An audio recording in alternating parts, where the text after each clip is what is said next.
आपको क्या लगता है कि हमें बचाने के लिए कोई आसमान से फरिश्ते नीचे उतरेंगे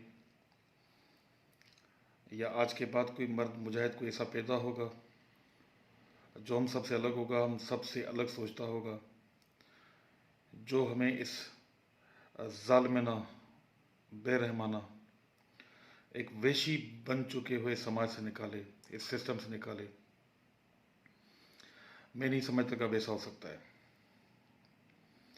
मैं और आप मेरे ख्याल से अपनी ज़िंदगी का आधा हिस्सा निकाल चुके हैं। बहुत सारे ऐसे दोस्त हैं जो अब तक ये सोचते हैं कि शायद कुछ बेहतर हो जाए।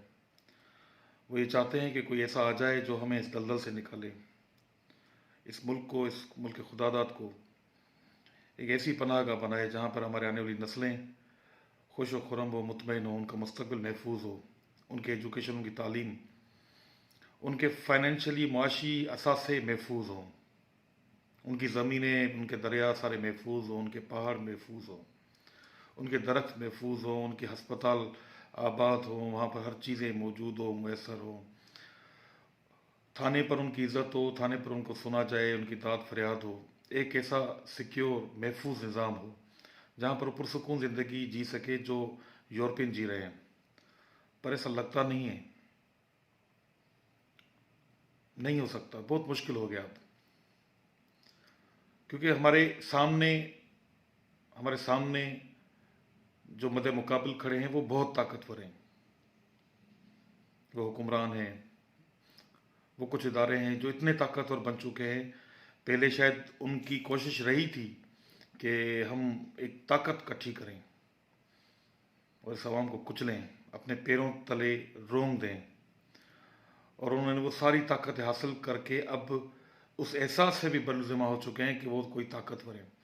अब वो खुद को खुदा समझ बैठे हैं और हम एक दूसरे के मुंह में देखते हैं कि शायद कुछ हो। सारा दिन हम सोशल मीडिया पे कहते हैं कि हम इतने मकसद, हमें इस तरीके से महदूद किया गया है, हमारी सोच को इस तरीके से किया गया कि हम अपनी सारी फरमाइशें, हम सारे एहतजाज, हम सारे मुतालबे एक फेसबुक पर ही लाकर हमने रख दिए हैं। हम निकलने के लिए तैयार नहीं हैं। फ़लस्तीन को भी देख लें आप कि क्या हालात हैं, दिल खून के आंसू होता है।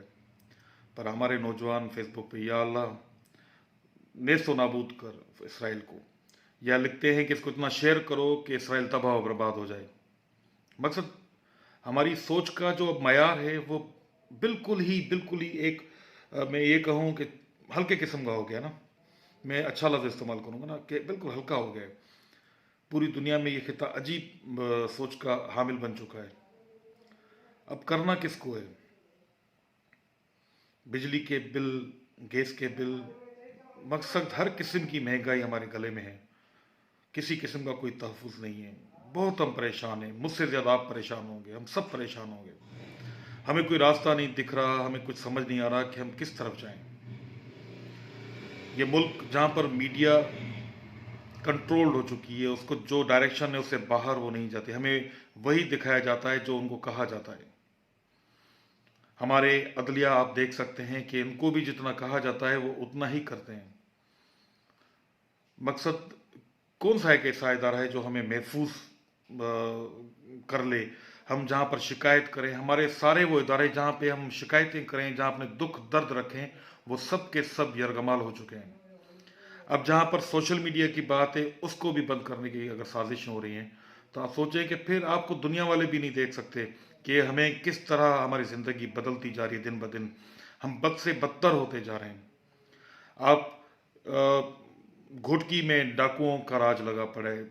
मकसद आप देखो, रानूती में, घोटकी में, दहरकी में, शहदाद कोट, कंबर शहदाद कोट में, कंद कोट में आप देखें एक बेइंतहा जुल्म। आज भी एक नौजवान को डाकू ने मार कर उसका लाश फेंक दिया।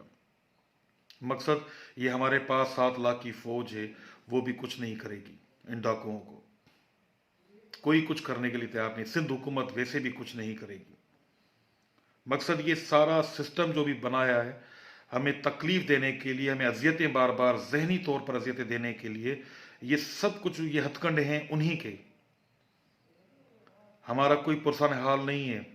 अब जो कुछ कर रहे हैं हम सबको करना है। कभी दिल करता है कि मैं ही कोई कॉल दे दूं, मैं ही कोई आवाज़ दे दूं, कि मैं ही आवाज़ दूं कि निकलो बाहर। पर फिर सोचता हूं कि कोई नहीं निकलता। फेसबुक पे शायद कमेंट्स आ जाएंगे, निकलो मुस्तफ़ा सुमरो हम तुम्हारे साथ है, पर कोई भी नहीं निकलता। एक दिन ऐसा आएगा, यकीन करें। आज जैसे अभी हैदराबाद में वाक़या हुआ कि भाई बहन को एक वहशी ने, जानवर की नस्ल ने जो है उनका मर्डर किया, फिर खुद भी खुदकशी कर ली। मुझे उसके साथ कोई हमदर्दी नहीं है। खुदकशी किया, वो अपने पूरे खानदान को मार देता, फिर भी मुझे कोई तकलीफ नहीं होती। उस बच्ची का क्या कसूर, उसके भाई का कसूर। मकसद ये, समाज में अब ऐसी बुराइयां जन्म लेंगी जहां पे अदम बर्दाश्त होगा। ये हालात अब हमसे बहुत मुश्किलें संभलेंगे। अब आप खुद राय दें, आप सोचें। मेरी ये जो वीडियो है इसको इसको शेयर करें, ये सोच के शेयर करें कि हमें लोगों की, आवाम की कुछ राय सामने आ जाए। शुक्रिया।